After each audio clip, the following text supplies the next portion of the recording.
Hoy estaremos con Noam Chomsky, lingüista y pensador político, una de las voces más influyentes para entender cómo el poder domina a través del lenguaje y los medios. ¿Quién decide lo que es verdad? ¿Quién construye el sentido común que consumimos todos los días? ¿Y qué papel jugamos nosotros en esa maquinaria? Este análisis se apoya en el libro La guerra invisible y acción psicológica de Lucas Carena y Pablo Dávalos, para revelar cómo opera la propaganda y cómo se fabrica el consenso. Porque solo quien entiende cómo funciona el poder puede enfrentarlo. Comenzamos.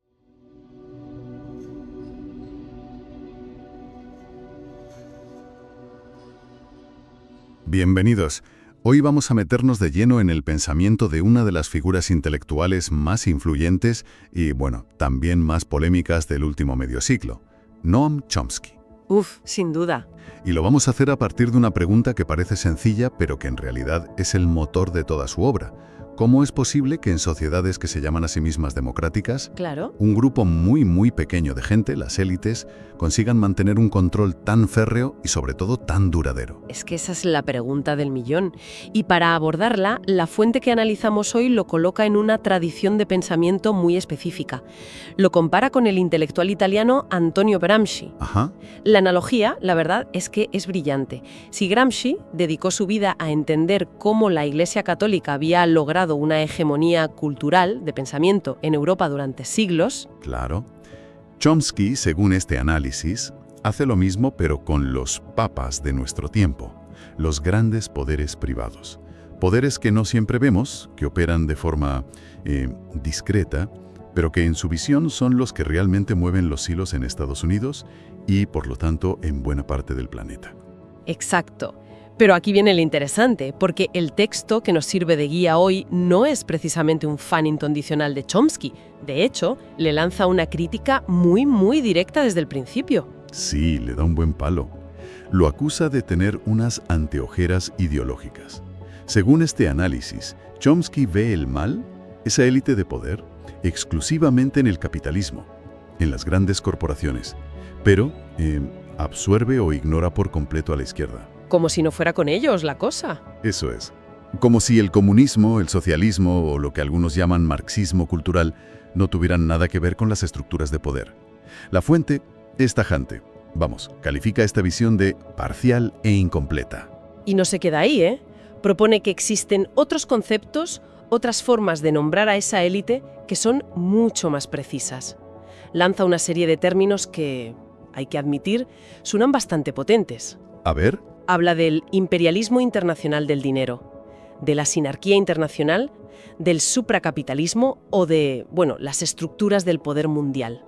Espera. Son términos que suenan casi a novela de espías. Sinarquía internacional. ¿A qué se refieren a grandes rasgos? Para que no se nos queden como simples etiquetas. Claro. A ver, son teorías que, en esencia, plantean que el poder real no reside en los gobiernos que elegimos, sino en una red transnacional de altas finanzas, de bancos, de familias muy poderosas que operan por encima de las naciones. Entiendo. La sinarquía, por ejemplo, se refiere a una especie de gobierno mundial oculto de estas élites financieras. El texto las presenta como una visión más completa porque, a diferencia de la de Chomsky, no distingue entre ideologías. Ya. Para estas teorías, a esa élite le da igual si el sistema es capitalista o comunista, siempre y cuando sean ellos quienes lo controlen desde la cúpula. Entendido. O sea, la crítica es que Chomsky apunta al villano equivocado, o por lo menos solo a una parte de él. Eso es. Pero a pesar de esta diferencia fundamental, hay un punto en el que el texto y Chomsky están completamente de acuerdo, y es el arma principal de este control: la propaganda. Ajá. Y no una propaganda obvia, sino algo mucho más sofisticado que Chomsky bautizó con un término ya legendario: la fabricación del consenso. La idea central de su famoso libro de 1988, Manufacturing Consent. Efectivamente.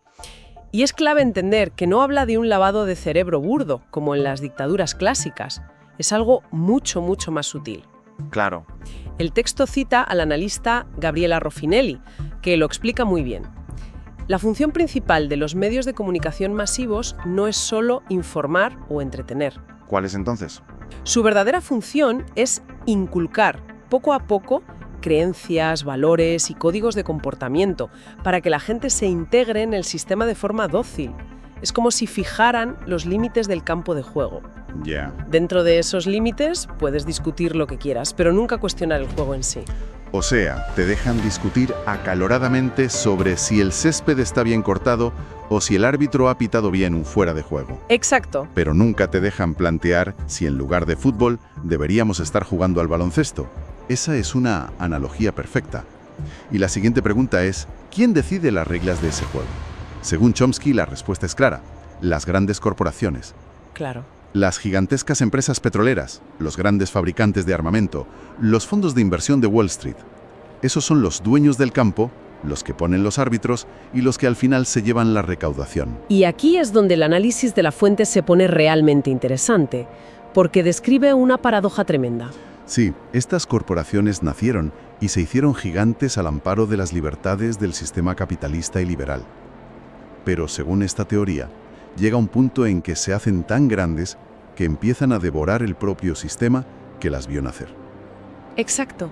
Es casi como una criatura que se come a su creador. La libertad de mercado les permite crecer sin control, pero su objetivo final, según esta visión, es acabar con esa misma libertad para establecer un monopolio total. El texto lo describe sin rodeos. El objetivo es adueñarse de todo, controlar la economía mundial en beneficio propio y, como consecuencia, empobrecer y someter al resto de la humanidad, lo que el texto llama proletarizar miserablemente. ¿Suena aterrador? Llega a decir que este plan, que suena a distopía, hoy es técnicamente factible gracias a la tecnología. Y la conclusión a la que llega el texto es muy potente. Dice que el resultado final de este proceso sería una dictadura mundial de corte economicista. Ajá. Y aquí vuelve a la carga con su crítica a Chomsky, porque afirma que esta dictadura del supercapitalismo es, en la práctica, idéntica a las dictaduras del proletariado que impuso el comunismo. De ahí esa frase tan rotunda que utiliza: los extremos se tocan. Y ese es el núcleo de su reproche a Chomsky. Le acusa de no darse cuenta de esa extraña convergencia, de esa especie de alianza no declarada entre enemigos teóricos. Claro. Según el autor de la fuente, al final del camino, tanto el ultracapitalismo monopolista como el comunismo totalitario buscan lo mismo, un control absoluto ejercido por una pequeña élite. Vale, entiendo la crítica sobre la dictadura economicista, pero me sigue pareciendo una idea muy abstracta. Para que algo así sea creíble, tiene que haber un mecanismo muy concreto detrás. ¡Claro! ¿Cómo consigues que millones de personas, en una supuesta democracia, acepten esto? ¿Cuáles son esas piezas de la maquinaria de fabricación del consenso? Ahí está la clave de su trabajo. Chomsky y su coautor, Edward Herman, no se quedaron en la teoría abstracta.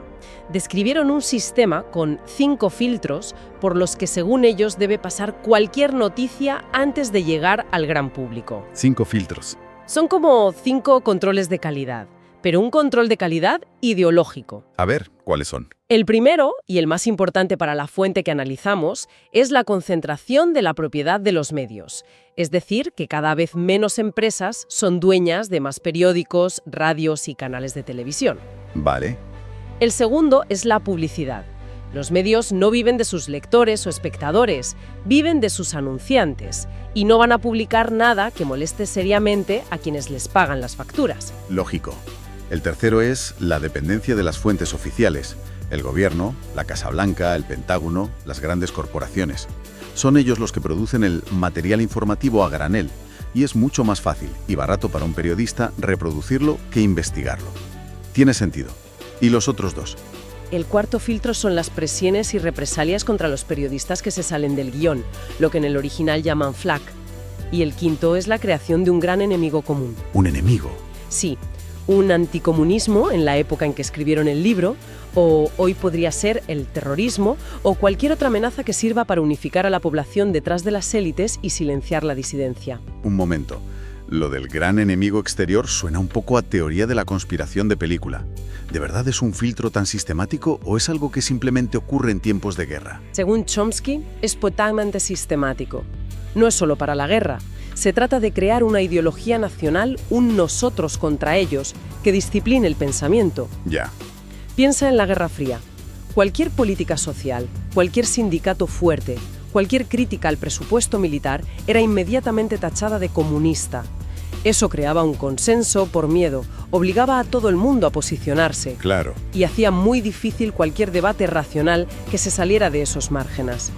El resultado final de estos 5 filtros, como resume Raffaelli en el texto, es que solo lo que beneficia a la élite se empaqueta como verdad. Y el resto es mentira. Y todo lo que la perjudica se descarta como mentira, propaganda enemiga o fake news. Vale, de los 5 filtros, la fuente que manejamos le da una importancia capital al primero, la concentración de la propiedad. Sí, es la base. Sugiere que es la base sobre la que se asientan todos los demás. Vamos a profundizar ahí. ¿Cómo de concentrados están los medios, por ejemplo, en Estados Unidos? Pues el texto nos da datos muy concretos y alarmantes. Cita a un investigador, Ben Haik-Bagdikian, que ya en 1983 escribió un libro llamado The Media Monopoly. ¿En el 83? O sea, hace ya tiempo. Hace mucho, sí. En aquel entonces advertía de que unas 50 corporaciones controlaban la mayoría de los medios del país. En las reediciones posteriores de su libro, esa cifra fue bajando drásticamente. ¿Hasta cuánto? Para principios de los 2000, Bagdikian afirmaba que el control real de periódicos, editoriales, cadenas de televisión, radios y estudios de cine en Estados Unidos se había reducido a solo 5 gigantescas empresas. 5. Es un número increíblemente bajo. ¿Y eso fue un proceso natural del mercado o hubo algo que lo aceleró? No fue un accidente, fue algo diseñado. La fuente apunta a 2 momentos clave en los que se cambiaron las reglas del juego a nivel legislativo. Piénsalo como si en una carrera de repente quitaran todas las vallas de protección que evitan que los corredores más grandes aplasten a los pequeños. Vale. El primer gran cambio fue la Ley de Telecomunicaciones de 1996. Esta ley, en esencia, eliminó los límites sobre cuántas emisoras de radio podía poseer una misma empresa a nivel nacional. Fue la luz verde para la expansión vertical. Y supongo que el segundo cambio remató la faena. Exacto. Fue una decisión de la Comisión Federal de Comunicaciones, la FCC, en 2003. Esta vez se abrió la puerta a la expansión horizontal. ¿Y eso qué significa? Básicamente, se eliminó la prohibición de que el dueño de un periódico en una ciudad pudiera comprar también una cadena de televisión o una emisora de radio en ese mismo mercado. Se acabó la idea de la propiedad cruzada, para garantizar la diversidad de voces. Necesitamos un ejemplo concreto para entender la magnitud de esto. ¿Qué pasó en la práctica después de que se aprobara, por ejemplo, esa ley de radios del 96? El ejemplo que da el texto es demoledor y se centra en una compañía llamada Clear Channel Communications. Antes de la ley de 1996, las reglas eran estrictas. Una empresa solo podía tener como máximo 2 emisoras AM y 2 FM en una misma ciudad. Ajá. Y un total de 40 en todo el país. Era una forma de asegurar la competencia local. ¿Y después de la ley? Después de la ley, el corral quedó abierto. En solo 6 años, esa única empresa, Clear Channel, pasó de tener unas pocas decenas de emisoras a controlar 1.225 en 300 ciudades distintas. Uf, qué barbaridad. Y siguió creciendo hasta superar las 6.600, más de la mitad de todas las emisoras que existen en Estados Unidos, en manos de una sola compañía. Es una locura. O sea, que para cuando alguien a principios de los 2000 encendía la radio para escuchar música, las noticias locales o un programa deportivo, sí, las probabilidades de que el dinero de la publicidad acabara en el bolsillo de la misma junta directiva eran altísimas. Es un embudo de información y cultura diseñado a una escala que cuesta imaginar. Totalmente. Y los datos sobre ese conglomerado, Clear Channel, son para marearse. Su red de distribución de contenidos, Premier Radio Networks, producía o distribuía 90 programas distintos. Servía a casi 6.000 emisoras afiliadas. Casi nada. Y alcanzaba una audiencia semanal de 213 millones de personas. Dentro de este gigante estaban, por ejemplo, Fox News Radio y Fox Sports Radio. Vaya. Solo en 2011 sus ingresos superaron los 6.200 millones de dólares. Son cifras que nos dan una idea del inmenso poder de marcar la agenda, de decidir qué es noticia y qué no lo es. qué música suena y cuál no. Entonces, ¿qué significa todo esto? Que la conclusión del texto es irrefutable. Para el año 2002, apenas 5 conglomerados mediáticos lo dominaban prácticamente todo: editoriales, radios, televisiones y estudios de cine. Así es. El texto se corta justo antes de enumerarlos, pero el panorama queda desoladoramente claro. El recorrido que hemos hecho es revelador. Hemos pasado de una idea casi filosófica sobre la hegemonía y el poder, como la de Chomsky, a su mecanismo central de funcionamiento, la fabricación del consenso. Y hemos aterrizado en un ejemplo tangible, documentado y brutal: la concentración de medios, impulsada por decisiones políticas con nombres y apellidos. Y me parece muy interesante cómo la fuente cierra su reflexión sobre el legado de Chomsky. No lo presenta como un gurú que tenga todas las respuestas. No, para nada. Al contrario, lo describe como una invitación constante a dudar de los relatos oficiales. Su mayor contribución no sería tanto darnos soluciones, sino ofrecernos una caja de herramientas para desmontar y analizar el poder. Exacto, para analizar los medios y nuestras propias creencias con una mirada más crítica y menos dogmática. Claro. Valora su trabajo como un estímulo para que cada persona asuma una responsabilidad crítica, algo que es especialmente vital hoy, en una época de discursos hipersimplificados, de polarización extrema. Y tanto. Y de un flujo constante de información que nos satura. Es una llamada a pensar con más complejidad y a no aceptar la primera versión que nos llega. Esto nos deja con una pregunta final casi obligatoria, que se deriva de todo lo que hemos hablado. A ver. El texto que analizamos menciona de pasada que el control total se ha vuelto factible gracias a la tecnología de nuestros días. Pero todos los ejemplos que da, como el de Clear Channel, se basan en tecnologías de los años 90 y principios de los 2000.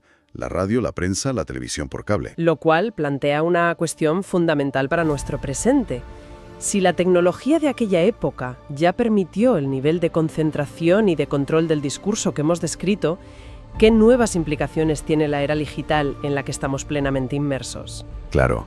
La pregunta que queda flotando en el aire es: ¿son los algoritmos de las redes sociales y los motores de búsqueda una versión simplemente más sofisticada, personalizada y eficiente de aquellos mismos 5 filtros de Chomsky? ¿O por el contrario, han conseguido estas nuevas tecnologías, quizás sin quererlo, abrir grietas inesperadas en esa fábrica del consenso, permitiendo que surjan voces y relatos que antes era imposible escuchar? Es la gran paradoja de nuestro tiempo. Para ir cerrando esta primera parte, quiero agradecerles de corazón, escuchando, cuestionando y pensando conmigo, su servidor Hugo Ramos, más conocido como H. Ramos. En esta ocasión, hablar de Noam Chomsky no es solo hablar de una intelectualidad de la izquierda o de la lingüística, sino de una invitación constante a dudar de los relatos oficiales, a analizar el poder, los medios y nuestras propias creencias. Chomsky incomoda porque no ofrece respuestas fáciles, nos empuja a asumir una responsabilidad crítica como ciudadanos y como sociedad. En tiempos de discursos simplificados y polarizados, su aporte sigue siendo una herramienta para pensar con más profundidad y menos consignas. Esto fue solo una primera aproximación. En la siguiente parte vamos a seguir desarrollando estas ideas mucho más interesantes, contrastarlas y ver hasta qué punto siguen vigentes hoy. Les aseguro que aún siguen vigentes. Ojalá este espacio sirva no para decirles qué pensar, sino para animarlos a pensar por ustedes mismos. Gracias por acompañarme. Hasta acá. Nos vemos en la segunda parte.